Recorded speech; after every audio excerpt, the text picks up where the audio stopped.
Familia de Dios, ¿cómo están todos? Bien. Bien, para nosotros es un privilegio en este 13º sábado, señores. Ya ha pasado todo un trimestre. El folleto que empezó hace 13 sábados hoy termina, por la gracia de Dios. Consolaos, pueblo mío, ¿verdad que sí? Así que, amado mío, para mí es un privilegio que podamos compartir esta lección y bendiciones para todos, ¿ok? Que el Señor nos dirija y nos guíe en este día. Amén. Feliz sábado. Feliz sábado. Durante todo este trimestre hemos estado estudiando Isaías, el libro de Isaías, bajo el título Consolaos, pueblo mío. Ese fue el título general. Vimos 13 lecciones y, como es costumbre, el 13º sábado, o sea, el último sábado de cada trimestre, entonces se hace un repaso general. Así que vamos a ir corriendo así, lección por lección, semana por semana, para ver qué trató cada semana. Y entonces llegamos a la última semana, la semana número 13. Así es. Así que vamos a tener una oración y vamos a empezar a desglosar de forma breve cada una de las lecciones. Oremos. Padre Santo, Padre amado, muchas gracias por este sábado hermoso, soleadito, y que nos concedes venir aquí a tu casa de oración a adorarte, Señor. Gracias por cada una de estas lecciones que pudimos estudiar.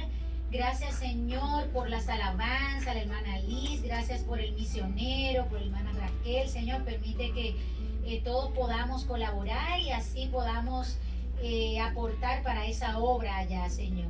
Quédate con nosotros al repasar esta lección. En el nombre de Jesús. Amén. Amén. Amén.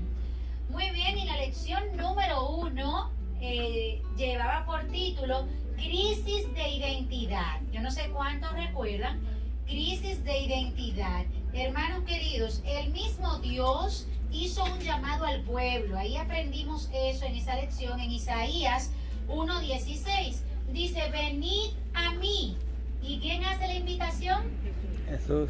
Nuestro Padre Celestial. Venid a mí, dice Jehová, y estemos a cuenta. Si vuestros pecados fueren como la grana, como la nieve, serán emblanquecidos. Si fueren rojos como el carmesí, vendrán a ser como blanca lana. ¡Wow! Es un llamado que el Señor le hizo al pueblo. El Así pueblo se había olvidado de dónde venía, de qué Dios había hecho por ellos, de cómo Dios le había dicho, miren, la clave de la prosperidad para ustedes está en que se mantengan obedientes. Amén. El pueblo entonces se desobedeció a Dios, comenzó a hacer cosas que no le agradaron a Dios, entonces vinieron las consecuencias, hermano, porque tristemente siempre habrá consecuencias para las malas decisiones. Así que la lección de esa primera lección nos habló de eso. Así es, enfatizaba que tristemente, como dijo el pastor, el pueblo no estaba viviendo la vida que Dios quería que ellos vivieran. Una vida, ¿verdad? Bendiciones, mi querida Victoria, no la había visto. Una vida de entrega, de confianza, y eso fue lo que aprendimos ahí, ¿verdad?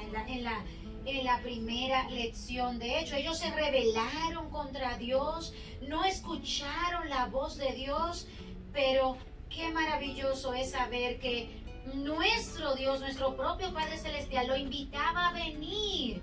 Vengan a mí, vengan, y ustedes van a ser restaurados, van a ser blancos como la nieve. Y ese llamamiento, hermanos, al arrepentimiento y a volver a Dios, es el mismo llamado que Dios hace hoy en día. Es el mismo llamado que dio Jonás, es el mismo llamado que dio Noé.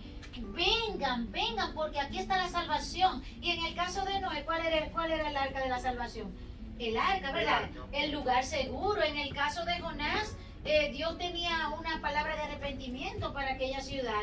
Y en el caso del pueblo, hermanos, Isaías había sido llamado a transmitir este mensaje de este pueblo que había estado en rebelión, pero de este pueblo que Dios lo estaba llamando a volver. Y hermanos, cuando Dios nos invita a volver, es porque hay cosas buenas para ti. Amén. Usted se ve como cuando usted dice, hay un himno en el que dice, hogar de mis recuerdos.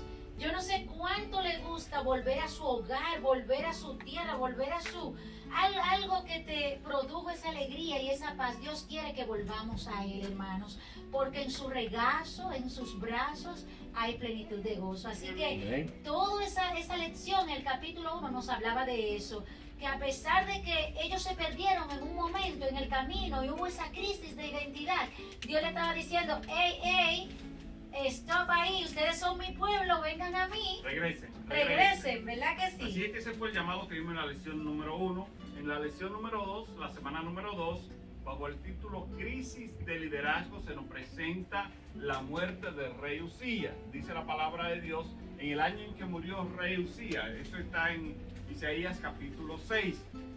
Dice que el rey Usías había sido un rey poderoso, un rey que hizo un gran trabajo. Había sido un reinado fuerte y largo de 52 años. Y entonces muere el rey Usías, y más allá y adicional a la muerte del rey Usías, se anuncia que los asirios vienen para invadir a Jerusalén. Así es que había una crisis, había un vacío de liderazgo. Y la pregunta es, como decía el Chapulín Colorado, ¿no? Y ahora, ¿quién nos podrá salvar?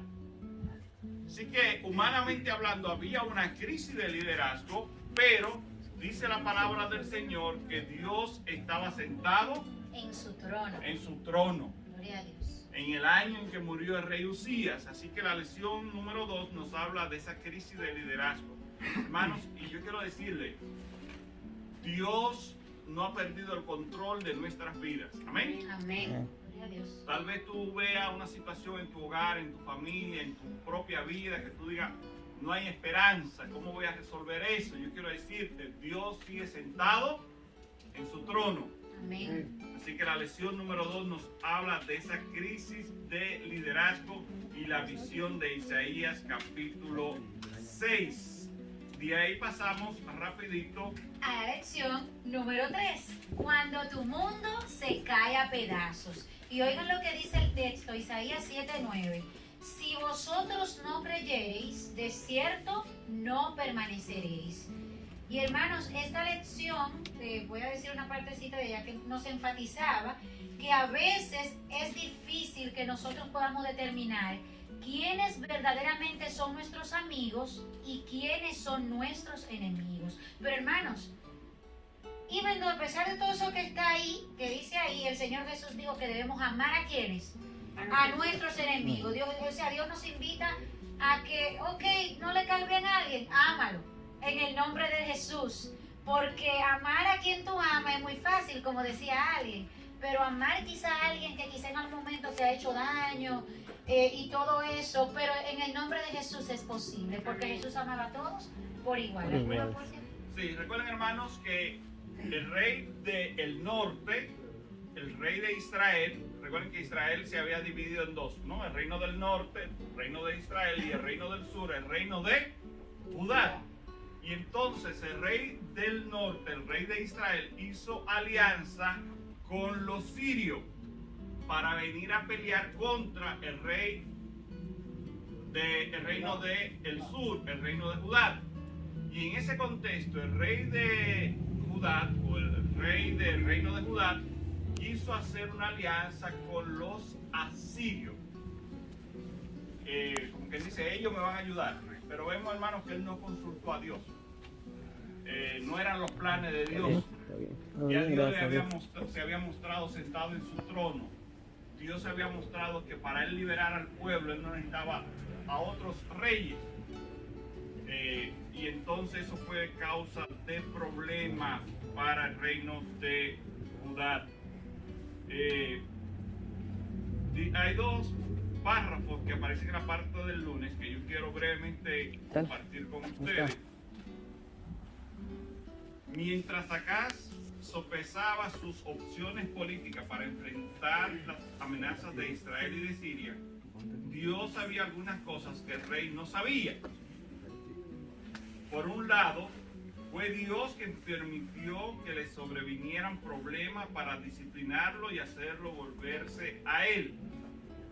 Además, aunque pedir ayuda a Tiglat-Pileser parecía lógico y atractivo desde el punto de vista humano, Dios sabía que pondría el reino davídico de Judá bajo el dominio extranjero. O sea, ¿estaba Dios de acuerdo con que hubiese esa alianza? No. Y esto, hermano, nos da una lección a nosotros. El cristiano, los hijos de Dios, no tomamos decisiones sin antes Consultarle a Dios. consultar a Dios. Es nuestro amigo fiel. Porque hay situaciones, o más bien, digámoslo, usted va a hacer un negocio y alguien le ofrece, vamos a aliarnos para hacer un negocio, y usted dice, wow, sí, ese negocio es bueno, ese negocio me va a dejar tanta ganancia, me voy a ganar tanto, y usted se emociona con el negocio, y en la emoción del negocio se olvida orar, y se olvida consultar a Dios, porque cree que ese es el negocio bueno para usted. ¿Y qué sucede después? Aquel en quien usted confió, que sucede, lo engaña, lo traiciona. Y entonces dice, ¡ay! No, hermano, hay mucho ay que nosotros no podemos evitar si nosotros primero consultamos a Jehová. Y eso fue lo que pasó con Acaz. No